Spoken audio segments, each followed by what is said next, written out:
Welcome to episode 76 of the Left of the Dial podcast. The Time Worm by Richard Shirk brings us in, and along with the singer-songwriter, composer extraordinaire that gave us our theme song, Richard Shirk. I am Flick. Hello to Rich. That was clunky as all. That was clunky, but we got to keep it because it was just so flattering, Sean. Just what Sean said. This is Richard Shirk from Oakland, California, joining you, and that was the Time Worm from my new album with Clairvoyance. So, Flick, it's good to hang out with you again, and this week we are talking about a very special musician. Yeah, he's what a baseball scout would call a five-tool player. What does that mean? That means you can run, hit, throw, hit for power. You can field. You're good in the field, good with the glove, and you can steal a base every now and then. So you have all of the tools. Well, it's basically an offensive category or classification. Because I don't know that there are five tools that a pitcher can have. Essentially, I guess there are, but yeah, five-tool player would be referring to somebody who's an offensive player in baseball. And that musician would be the musician would be Elvis Costello, and the reason why I make that reference is because he's somebody who can write a song, he can play, he can sing. He has an ear for melody, can convey it vocally. He really can do it all.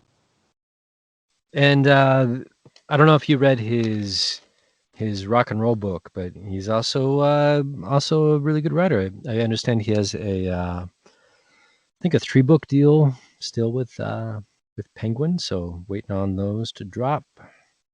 Yeah, very literary.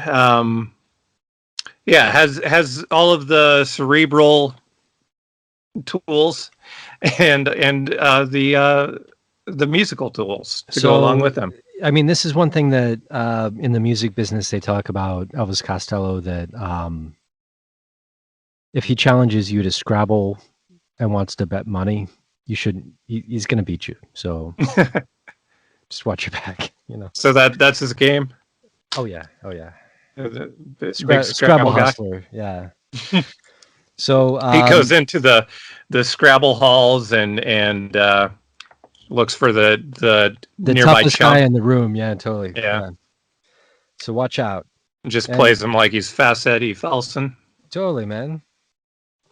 And so not only are we talking about Elvis Costello, but we're talking about one of the things that I really like about Elvis is he has such reverence for the people that have inspired him, Motown and soul music, and if the Beatles, a lot of different things.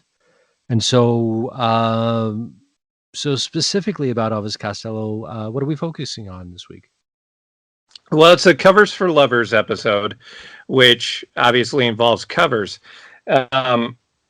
What we're doing with this episode is we're not just focusing like we have in the past on covers of a certain artist, but this will feature covers of Elvis Costello as well as covers by Elvis Costello. So we're going to be focusing on first on covers that Elvis Costello did of other artists, and then we'll be doing a look at other artists covering Elvis Costello. That's right. And we've got a lot of listeners listening right now. And how do we find the playlist that goes along with the show? So that is on our Spotify page, which you can find by searching for LOTD Pod, which will also bring up our podcast if you don't know where to find us on Spotify. But the playlist is called Elvis Costello, LOTD Pod, Covers for Lovers. And that that's another way to search it, I guess, if you want to search specifically the playlist. But if you search LOTD Pod, that will bring you to our page and will bring you that much closer to the playlist. And so Flick put most of this together, and it's really good. I've been listening to it all day. It was really easy to find on Spotify. So, and I love how you start out the playlist, a 1-2 punch from one of my favorite Elvis Costello and the Attractions albums, "Get Happy." Yeah, so it is really a 1-2 foundation here. So yeah, these two do go together very well, both from the same album, "Get Happy," which is a great album, very underrated. Comes after Armed Forces, and I think a lot of people, I don't know, it seems like there's this perception that there's some kind of drop off after Armed Forces, which I beg to differ with. I love "Get Happy" so much. I think out of all of the albums by that incarnation, Elvis Costello and the Attractions, that's probably the one I've listened to the most. Yeah, I don't know, like I don't know where to I would say it ranks high. I don't know specifically where I'm putting it, but it certainly ranks high, and I don't think there's any drop off here. So if there is that perception, I think it's false. But yeah, it's basically two songs from that album. The first one is a song that I don't know if it was who did it originally. It was written by Homer Banks and Alan Jones, and I know Sam and Dave did it in the '60s. That's a version I know, yeah. Yeah, I don't know if that would have been the original version. Actually, maybe I do know. It was originally recorded by Sam and Dave in 1967. So yeah, that is the original version. And then the other song, "I Stand Accused," is a song by Tony Colton. Tony Colton is really somebody I know very little about at all. It's actually pretty hard to find the original version of this song. But I think it was originally done in 69, maybe 69 or 68. That sounds about right. I found a really great version by Al Green. Well, that's actually a different song. So Al Green, there's another song with the same title, "I Stand Accused," that was done by Percy Sledge and Al Green and Isaac Hayes. Different song though.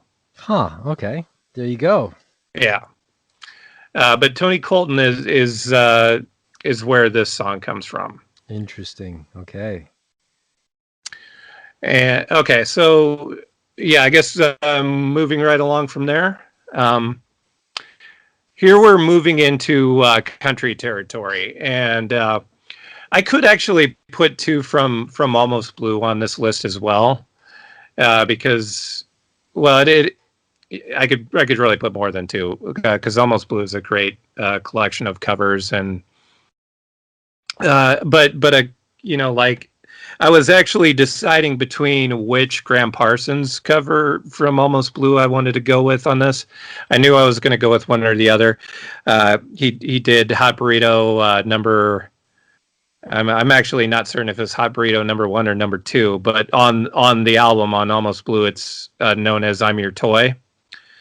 That was, I believe, Hot Burrito number 1 on the first Flying Burrito Brothers album, Gilded Palace of Sin. And a great version of that. And I thought I probably would go with that. But then I re-listened to it this past week, and his version of "How Much I Lied," which is from the Graham Parsons solo days, that actually kind of rose to the top for me because of the vocal on this. Because as I mentioned in the opening, Elvis Costello has that great vocal ability to convey a melody and belt it out. Here, I think it goes a little bit beyond that technique, and there's really kind of a very forlorn sound to the vocals on this, which I don't know. You really have to listen to it to get to the subtlety of that. and I think it hit me a little bit harder, at least this time, than it had in the past. Uh, how that vocal, kind of got me deep down, and so that's the reason why I went with How Much I Lied. I think I'm completely wrong again on this, but I'm pretty sure this is around the time of his first divorce, right?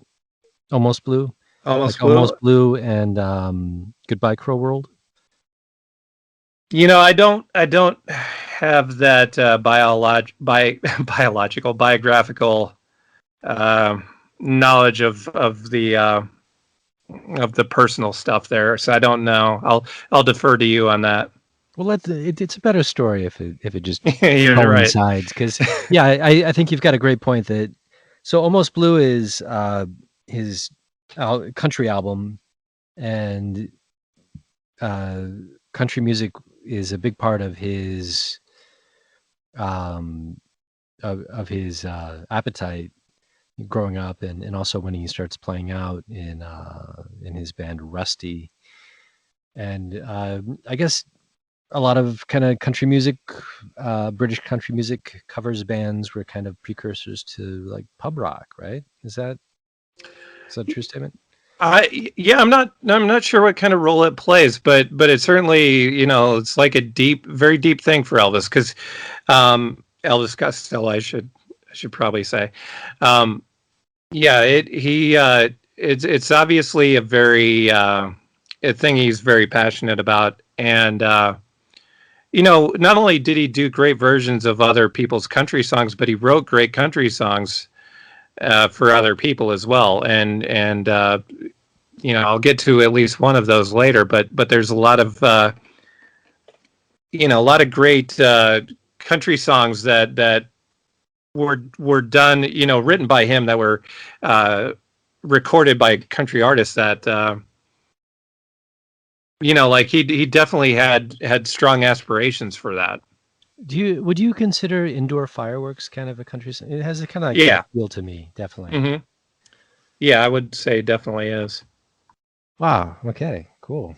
Yeah, I really like this album. I haven't gone back to it for a while because it's in my main vinyl collection, which is in Portland, Oregon, just up the I-5, only about 10 hours. So You're only 10 hours away. stay tuned. Stay tuned. The libraries will be reunited. That'll be a special show that we'll do when I can finally go through my hard to find Peter Gabriel solo records.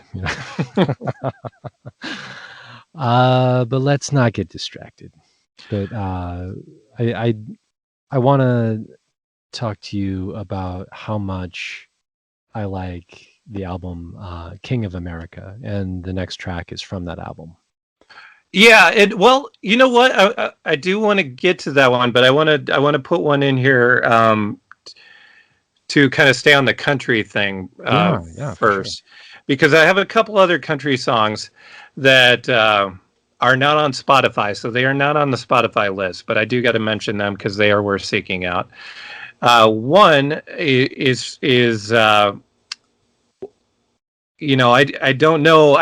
I don't know exactly when it was recorded, but it was featured on one of the versions. I believe it was on the Ryko disc version of King of America that had those bonus tracks.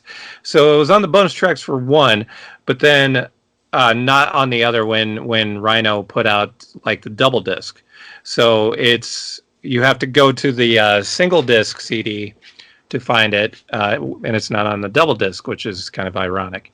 But that is Elvis Costello's version of "Only Daddy They'll Walk the Line," originally by Waylon Jennings, which was recorded live with James Burton on guitar, and yeah, and really great performance. Really love that.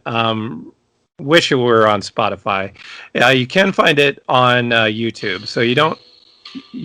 I'm going to try and make that not play. Um, and okay, there we go. So you can find it on Spotify or on YouTube, so that you don't have to actually seek out a CD. That might not be so easy to find, but definitely do seek it out. Huh, yeah. And James Burton shows up again with Elvis Costello in his house band for his talk show. Is that right? Yeah. What was the name of the talk show again? I've forgotten now. It was.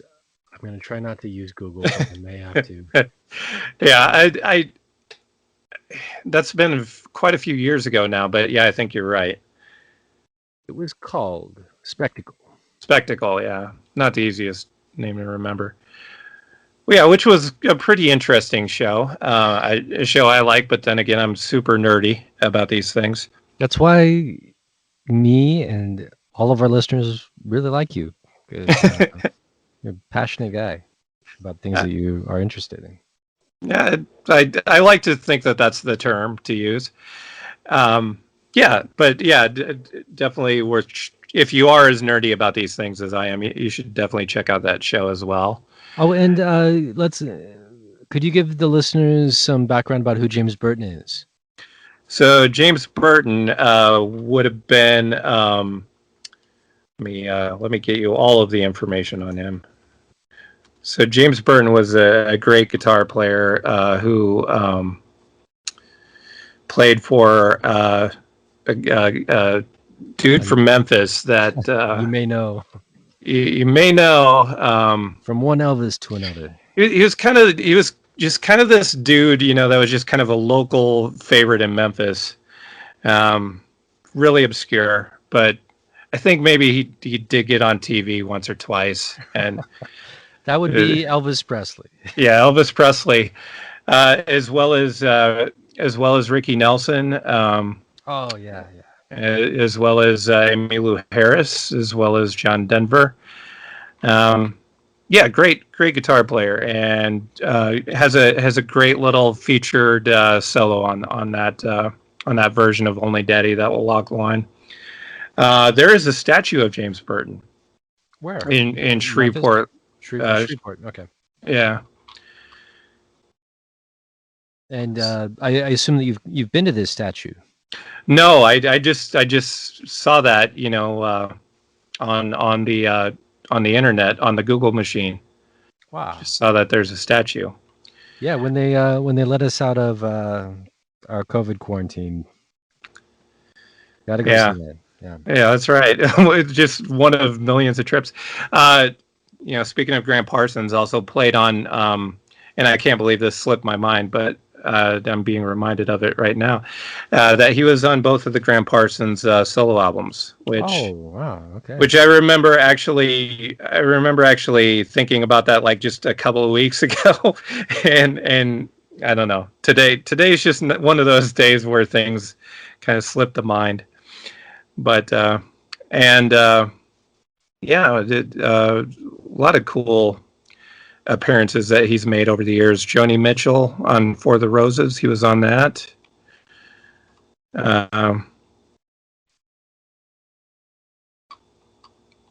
Okay, yeah, I think I got the highlights. Nancy Sinatra on Sugar with Nancy Sinatra. Yeah, on Sugar. Nice. Yep. Okay.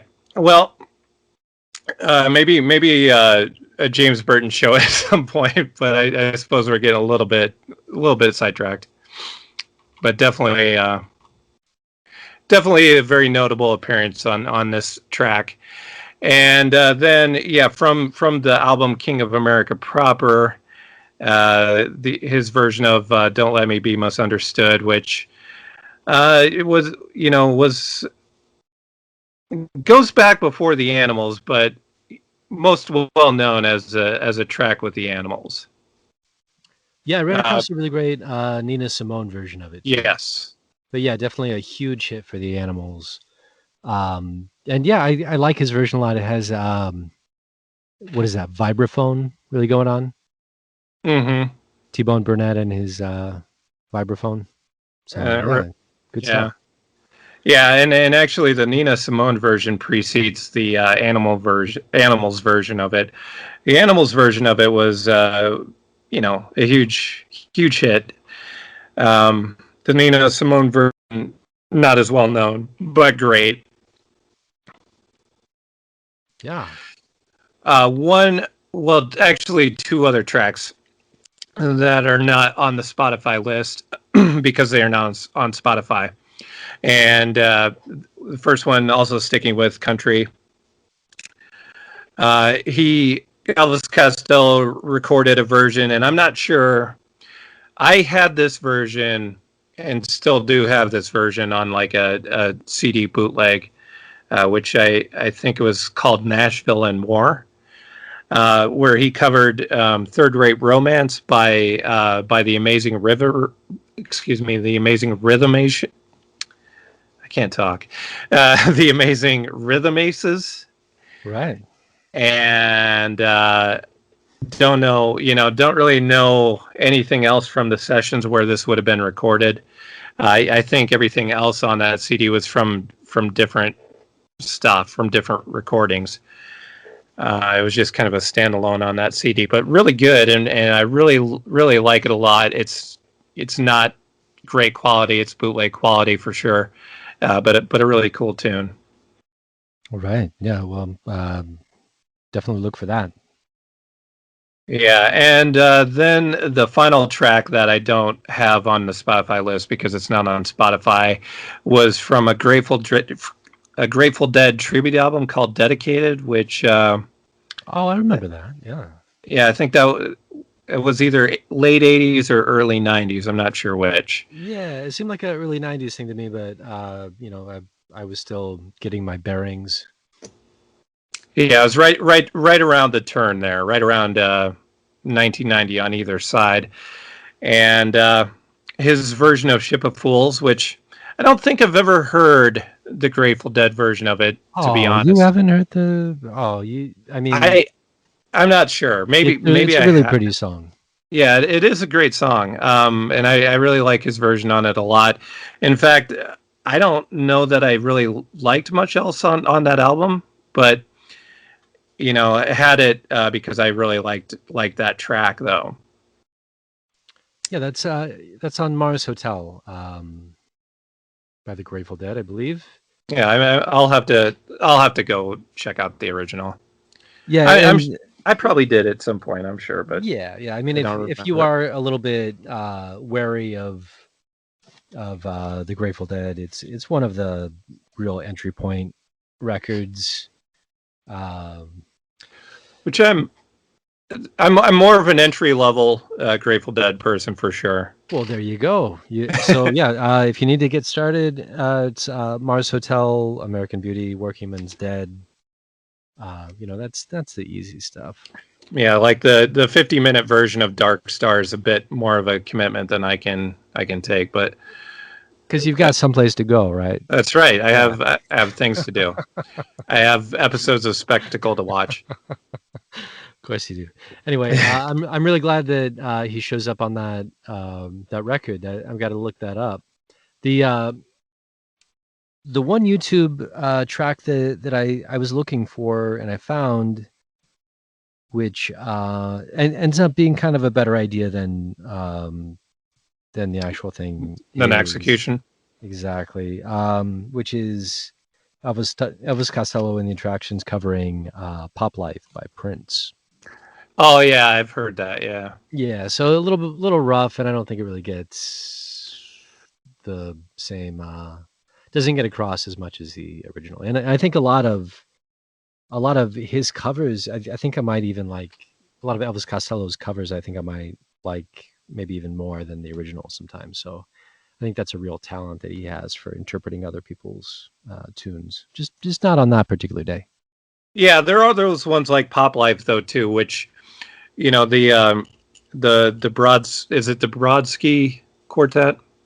Yes, from the Juliet Letters album. Yeah, the version of God Only Knows, I think is a better idea than Execution. But then again, like anytime anybody's ever tried to cover God Only Knows, it's never really. You're trying to climb the mountain. You're trying to climb Everest when you do that, and it just seldom works out. And I don't know that honestly, it's maybe never worked out. It's really all about the original with that. Yeah, that is that's gold. You can't synthesize gold. Right. Yeah. I guess in yeah. So there's that one, that version of it. David Bowie did it in the '80s, which was like the worst time for him to do it, and it wasn't great. And I don't know. I think I'm forgetting a couple of them. I feel like this is an excerpt from the YouTube covers that we don't like show. Coming in May. So. Yeah.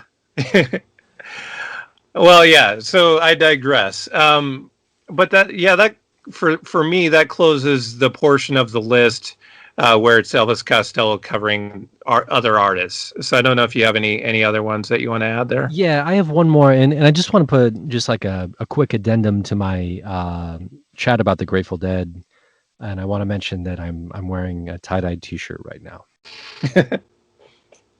Not entry level. You're dressed for the job that you want. That's right. You know, I'm in California. It's a summer day out there. I'm wearing a tie-dyed Lithuanian basketball team 1996 T-shirt. So goes with the territory. You know, sometimes you are where you live. But moving on, in terms of Elvis Costello covering other tunes, this is going back to what a cool album. Well, maybe I'm confusing myself.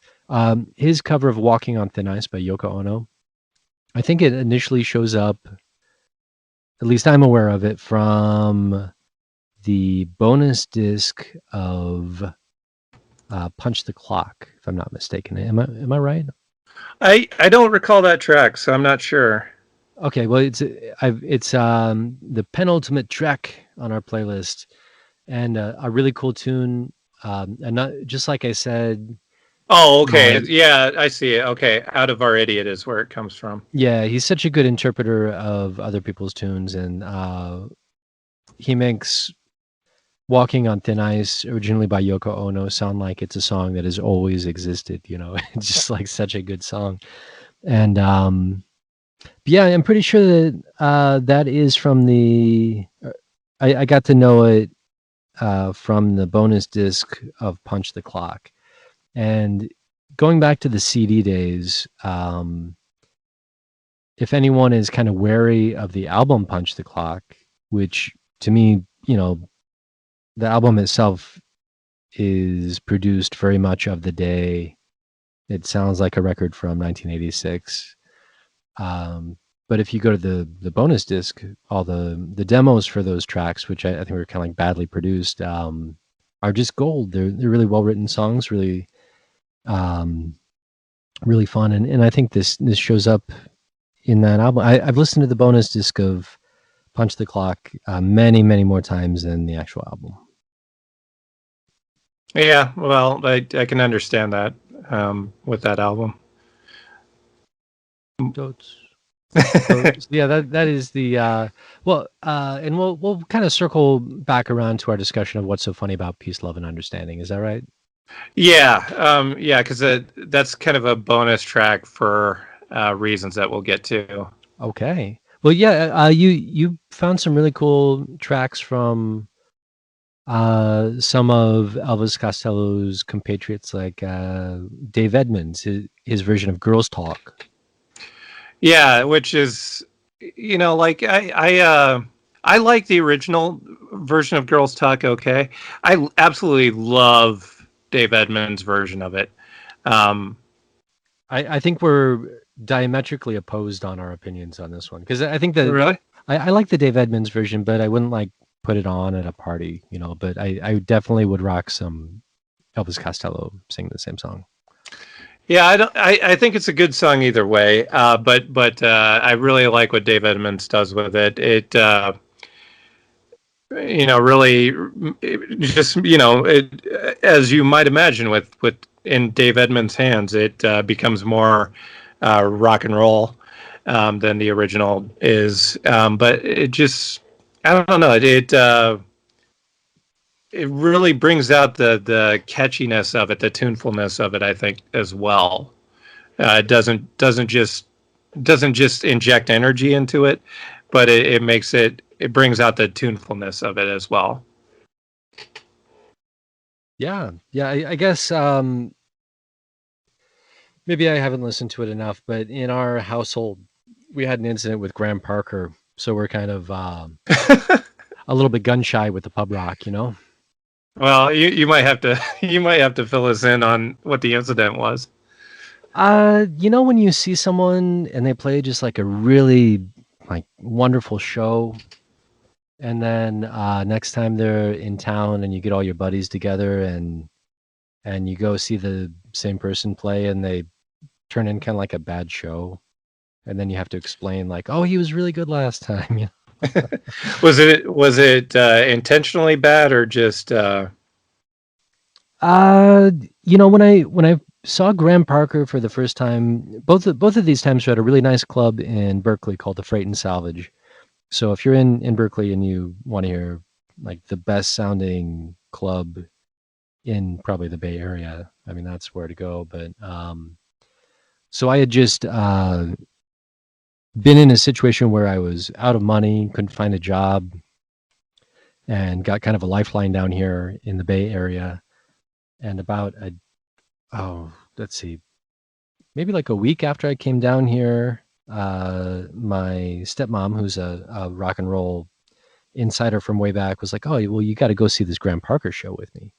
And it was on my birthday, and it was just an amazing show, and you know, like kind of welcome to the Bay Area. All these things are going on, kind of thing, and I think you can actually find a recording of that show, which was produced by my friend Bob, who is the house manager over there. So definitely give that a listen if you want to. But and then anyway, to speed up the story, a couple of years later, Graham Parker coming back to town, and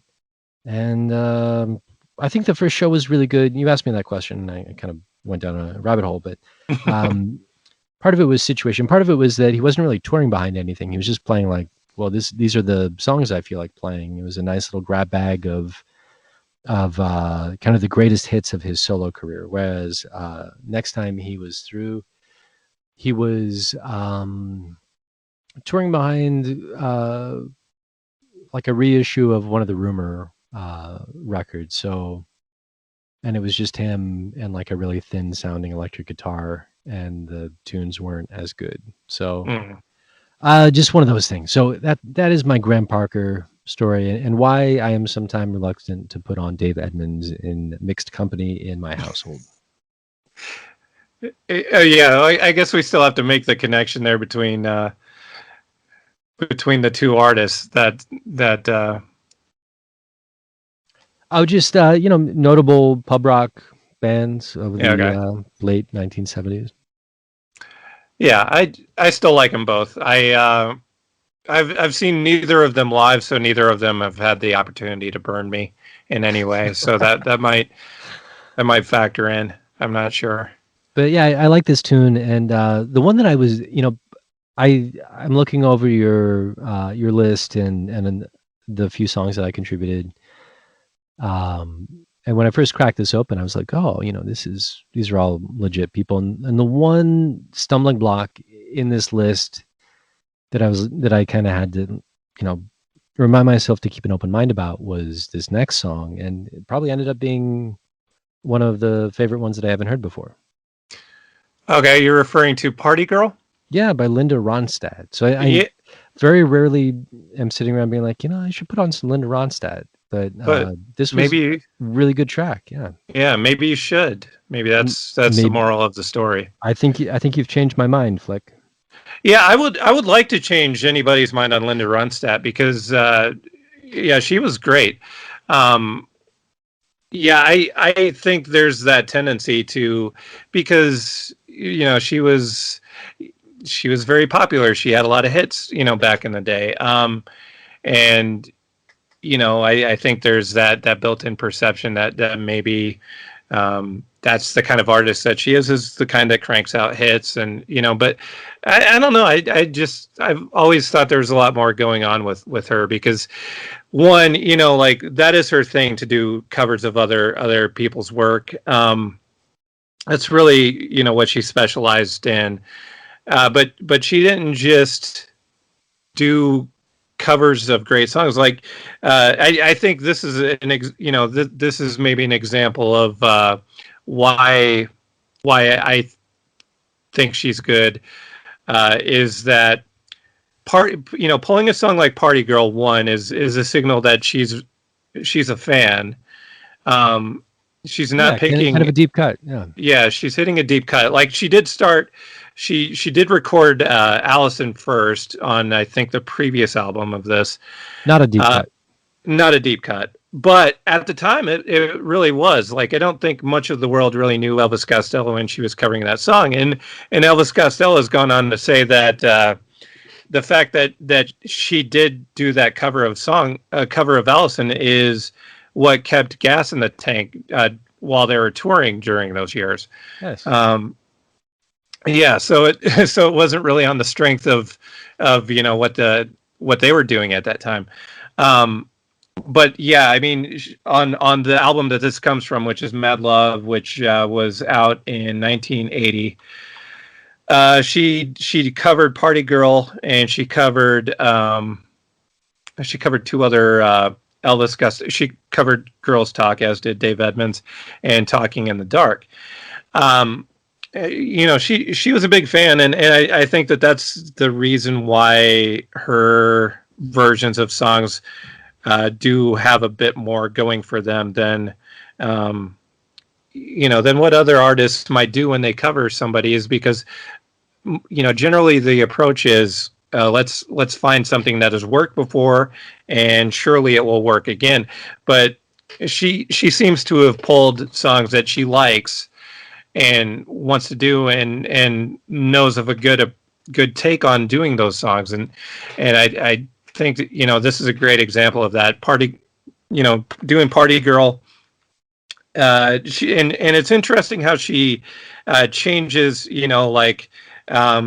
Obviously there's a gender switch here, and in the original, where Elvis Costello is talking to somebody, referring to them as a party girl, she's referring to herself as the party girl, which is interesting, but just also interesting musically. Like, she, there's a lot of sincerity in her versions of songs. I think the song itself, I've always been a huge fan of, because it's a perfectly fine kind of mid-tempo, classic Elvis Costello and the Attractions tune. And then, like, 4/5 of the way into it, you get to, like, the real chorus. It has a verse, a pre-chorus, and then a chorus, and then at the end, like, the bigger, like, really, hairs on your arm stand up kind of chorus. Yeah. I mean, I'm glad you liked it. I really like this one a lot. I think this was like this would have been like the first draft pick for me. The one that I absolutely knew immediately was going to be on the list. So yeah, I feel very strongly about this one. I can tell, and I'm glad that you do, because I really loved it. Good track. Yeah, and I should also point out, because Uncle Neil, she also does a great version of Neil Young's "Look Out for My Love" on this album, and that was actually my entryway into this album, is listening to her version of that song. Nice. All right. Mm-hmm. Good to know. Yeah, the next one is from a pretty good tribute album. Like, tribute albums are very hit and miss. This one was pretty good. It was released in 2003. And the album is called Almost You, The Songs of Elvis Costello. Features fastball band we were talking about before the show. Yeah, and, Okerville River, yeah, that's Ockerville legit, River, which was before Ockerville River really hit in any sort of way. A few years before that, John Hour of the Posies, the Mendoza Line, which maybe nobody remembers or knew in the first place, but they were pretty good. Yeah. Let me see. And Matt Ponpier, who I featured on my playlist, and his version of Green Shirt. Green Shirt, interestingly, started with the name of a building in Madison, Wisconsin. Huh. I forget now the lyric, but there's a lyric in the song that references that building. I think it's the Quizlink Clinic, right? Yes, that's the lyric. yes. Mm-hmm. That was a building in Madison, Wisconsin that he just thought that was an interesting name because of. I think Quisling was also the name of a dictator in maybe a Scandinavian country or something. I'm not sure now. Yes, I think you're right on that. Yeah, and I really liked the Matt Ponpier version of that quite a bit. Yeah, I liked it too. That's one of those bands that's always been kind of in the periphery for me. So yeah, good tune. And the next track, another very obscure artist. Yeah, very obscure guy. I mean, he's from Arkansas. Nobody's ever heard of anybody from Arkansas, so he's no exception. Oh, we're getting straight fire from the chat room here. All of our listeners in Arkansas, blowing it up. All of the Arkansas people. Yeah, so I think like Bill Clinton's the only person anybody's ever heard of from Arkansas, right? You're just digging the deeper grave, But just so our listeners know, both Flick and I are kind of sort of from Iowa, so right. Yeah. So like, who is there? Are you implying that there's some like Iowa Arkansas beef? No, I'm not taking any shots at Arkansas. I was just playing that game, the Elvis game that we played earlier. But yeah, this. We're covering by the end of this we'll cover 3/4 of the $1 Million Quartet, I guess. Yeah, I'm not going to tell you which one gets left out. Yeah. But Johnny Cash is who we're talking about here from Arkansas, and he did Elvis Costello's Hidden Shame. He was really the first to release it. Elvis Costello wrote it. He released it in, I think, 1990.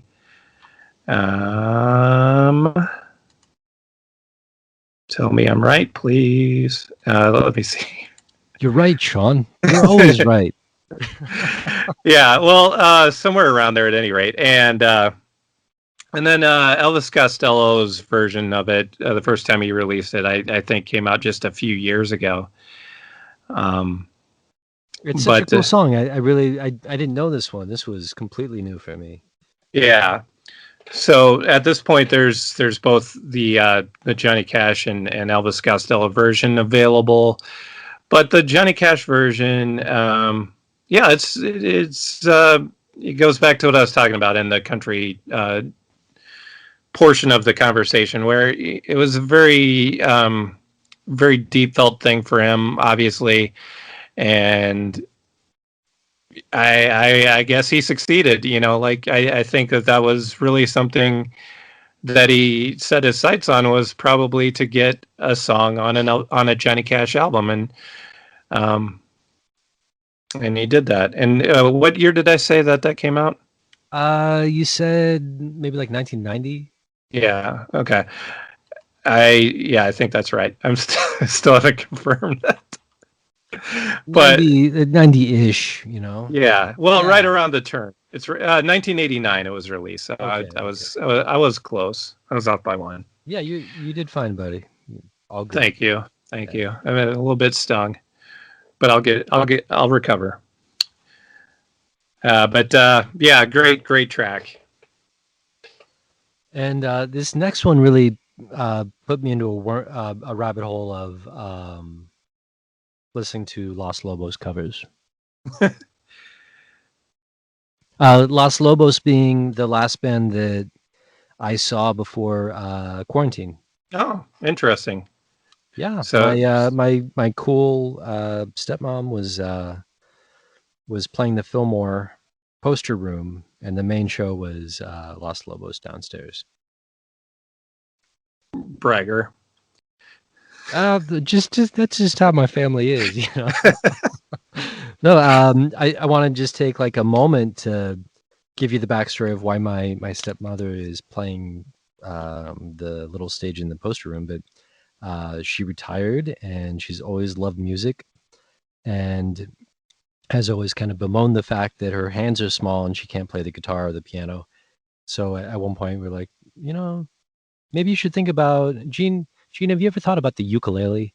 And now she fronts like this totally badass like ukulele cover band in Santa Cruz. So watch out.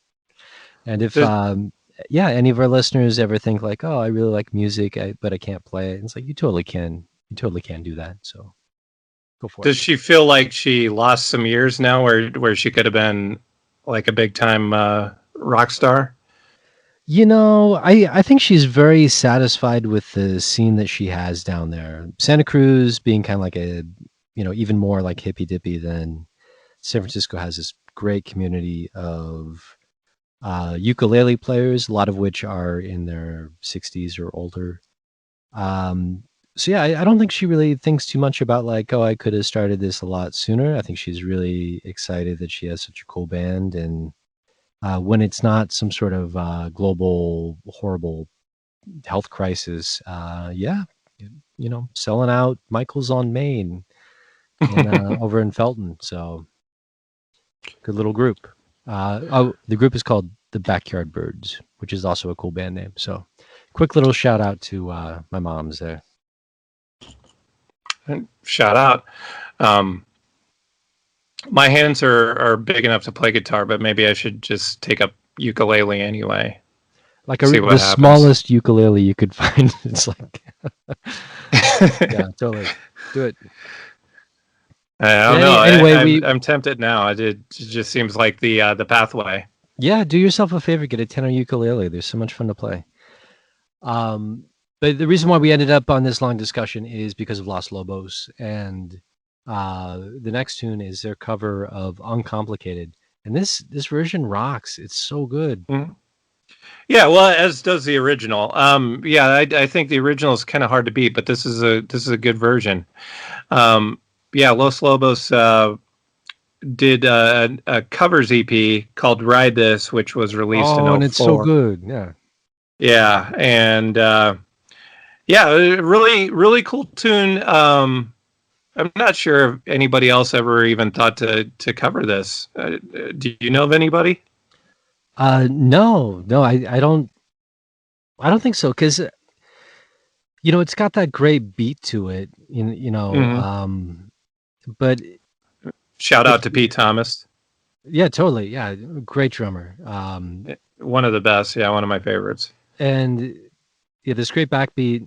But in terms of Elvis Costello songs that are really catchy, there are probably like at least 15 other songs that would, if you're sitting around, you're in a band, you're like, what Elvis Costello song should we cover? This is kind of a weird one to pick, because it doesn't really have like a super catchy chorus, and the Elvis Costello is kind of definitely known for his clever wordplay and wit, and this one is a little bit more of almost like, it almost sounds like he wrote it as kind of like an Exquisite Corpse kind of exercise or something.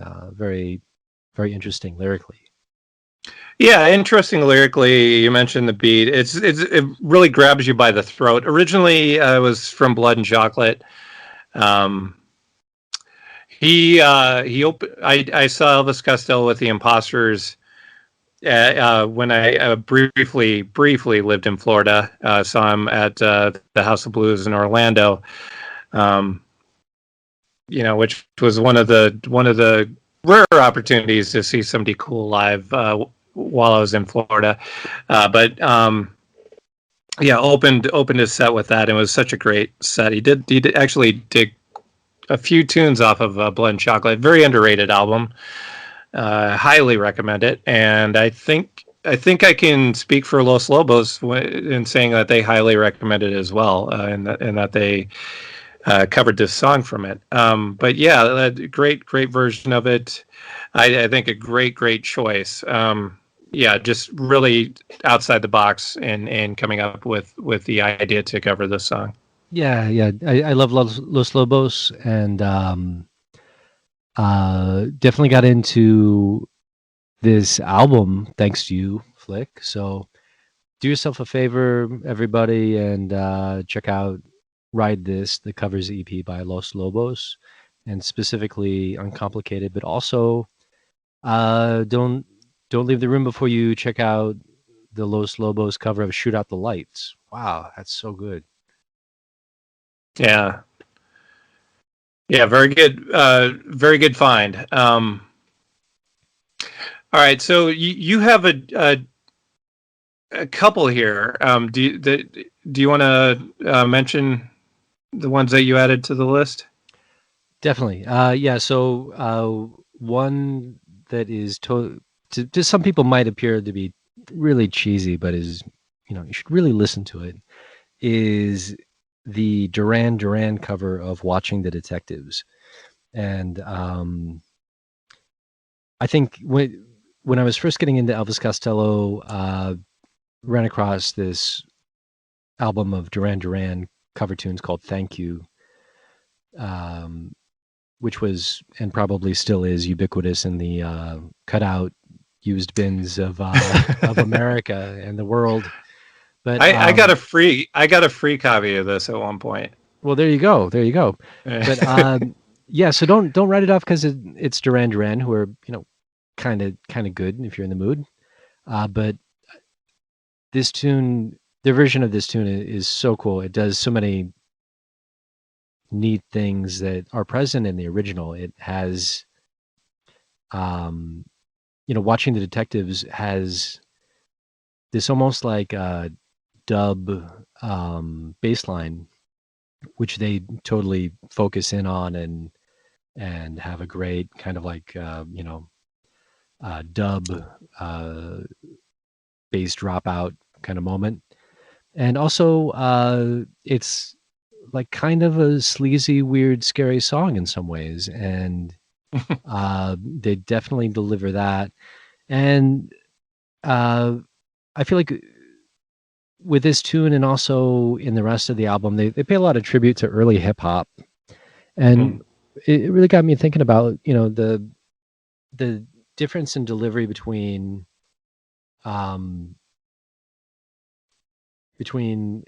the Elvis Costello lyrics and Watching the Detectives, which are just rapid fire and are kind of like like a toast, like dance hall kind of toast, or kind of like early hip hop kind of thing. And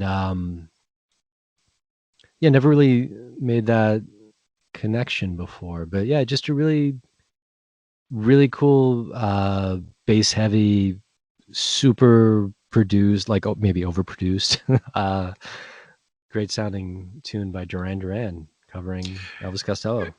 Yeah, I do agree that is, it's not, I'm not going to say that that's a great album. I do agree that it's underrated. I would say it has like 3 good songs on it. Well, one of the things I remember liking quite a bit, and if you listen to the show much, you know that the album "Lust for Life" by Iggy Pop is one of my favorites. They cover "Success" on this album on "Thank You," the Duran Duran covers album. I thought that was a pretty good version, and I'm a tough audience on that. That being one of my favorite albums. So I'll give them props on that one. I don't, off the top of my head, remember everything on this, but I do remember thinking that was pretty good. Well, their version of Perfect Day, going back to our Lou Reed show, I think we talked about that briefly, is really good, as is I really like The Doors, and their version of Crystal Ship is pretty good on this record too. But nothing as good as if you can play this on like a really nice stereo with some bass without bothering your neighbors, it's a cool version to listen to. So that's one pick that I put on here. And then did we already talk about Walking on Thin Ice? I think we did, yes. Yeah, we did. Okay, so yeah, I guess then it's the bonus tracks, and I have to wrap up. I don't want to state it that way, but I'll wrap up Well, my portion. Don't forget about Roy. That's right. Yeah, no, Yeah. I intend not to. The third of the four in the $1 Million Quartet that is associated on this list. So yeah, Roy Orbison on the album Mystery Girl, which was 1989. He released the Comedians, and like the Johnny Cash tune, it was done by Roy Orbison originally, and Elvis Costello released his version of it years down the road. But yeah, I mean, it really does belong to Roy Orbison. It really is great in his hands. He as great as Elvis Costello's vocal abilities are. I mean, it's Roy Orbison. It's Roy. It's Roy. Yeah. You can't. No, I can't think of anyone with greater pipes than Roy Orbison. Exactly. Yeah. I mean, it's like he's an angel sent down from heaven with his pipes, or a killer robot. Yeah, or like a T2 from the future. Yeah, perhaps. and which I guess I make that kind of in jest, but I was really on the fence about seeing the Roy Orbison hologram tour, and I think that really ties everything together. Like if he's such a maybe he was a robot. Yeah, but yeah, I totally love this. I love that tune too. I've never heard this song before, and Oh yeah, and it's a really great tune. Thank you for bringing it to my attention as well as the listeners of Left of the Dial. yeah, and I do have to mention, since Rudy isn't here, that if he were here right now, this would trigger a Jeff Lynne argument between the two of us. So, but Rudy's okay. Just I see a lot of concerned messages on the chats. He's okay. He's just not here with us in the broadcast at the moment. Yeah, not here at the moment too. That we would be headbutting over Jeff Lynne right now, but yeah, no, I think this is a great track. Maybe even Rudy would agree. But yeah, that's my closer. So there are bonus tracks to come, but that's like for me, that's the official closer of my list because it's such a, I think it always works. It might be trite, but I think you can always just close out on a Roy Orbison crescendo, and I think that's yeah, totally. It's a mic drop for sure. Yeah, there's no place to go from there. Nowhere to run. Yeah, nowhere to run from that T2. Yeah, I really like that tune, and if you look up I looked up how to play it, and that's another thing that doesn't get mentioned enough is just what a genius Elvis Costello is in terms of how he constructs a song. He's a real craftsman. Yeah. So seemingly tireless. Yeah, the dude can't stop even when he says he's going to. So yeah, I'm just really looking forward to seeing him play again. I think last time I saw Elvis Costello was with my sister, and he was touring behind the reissue of Imperial Bedroom, which was pretty fun, but definitely looking forward to hearing him on just whatever he feels like playing kind of tour. Yeah, the last time I saw him was the same tour. Yeah, in Chicago. All right, so bonus track time. Yeah, so I'd say one of the biggest hits that people know by Elvis Costello is What's So Funny About Peace, Love, and Understanding? Understandably. Which, yeah. Such a good song. It's a Nick Lowe song. Good question. Yeah. But yeah, it is. It is not technically his song. It's by Nick Lowe. Yeah, it's a bit of a conundrum. It's a Nick Lowe song that Elvis Costello made famous. Uh, Probably Elvis Costello's most famous song, even though it's a Nick Lowe song. Would you agree? Uh, yeah. I mean, I kind of have to take myself out of my Elvis Costello history to think like a civilian. Right. Yeah. But yeah, I guess this and I don't, maybe like Every Day I Write the Book or something. But no, this is probably the tune that he's most well known for among the hoi polloi. So Yeah. So I guess on that it appears on our list as a bonus track, both for the Elvis Costello and the Attractions version of it because it essentially is a cover, but because it's also so heavily associated with Elvis Costello, I included the Sharon Van Etten and Josh Homme version of it, which came out last year, um, as a single, and like essentially you can't say that they're covering Nick Lowe when they do that. They're really covering Elvis Costello. I don't know. Does anybody want to argue that? I don't. I guess I'll listen to the argument, but let me see if my cantankerous cat Bubs is around. He was in the closet earlier, but I think he left. But yeah, I mean, essentially that's what it. That's how I would take it. So at any rate, it's a bonus track because there's asterisks at work here. But yeah, I think they both kind of belong as bonus tracks on the list. Yeah, thank you. That's such an interesting point about that song that I don't think I've really thought about for a while. So Yeah, and I have to say, I totally love the. I've heard so many covers of this song, and I'm not that partial to any of them, but I really do like the Sharon Van Etten and Josh Homme version of it, and really impressed with Josh Homme's vocal on it. It's very much out of his wheelhouse, but he does a great job. Yeah, I listened to part of it, and maybe I wasn't in the mood. Oh, okay. All right. Well, we'll see. We'll see what percolates there. Maybe you'll go back to it at some point and then give us an update. The listeners will decide. So that's right. Yeah. I'm gonna launch a poll right now in the chat room.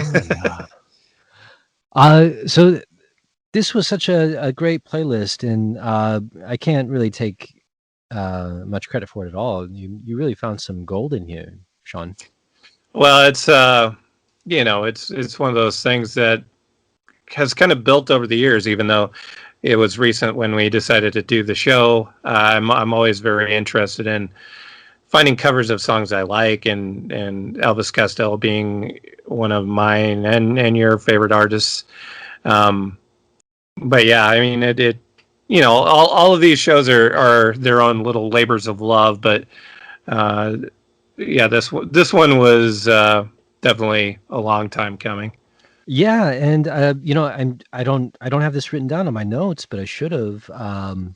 Elvis Costello is a huge part of our origin story about how Sean and I met when we were at the University of Iowa on college radio. Yeah, because we both did Thursday nights, right? It was Thursday. Yeah, I was unpopular with management, so I got kicked around a lot. But I think at that point, it was Thursday afternoons or night. Yeah, I think I was on at 6 at night and on for 2 hours, and then you came in at 8, right?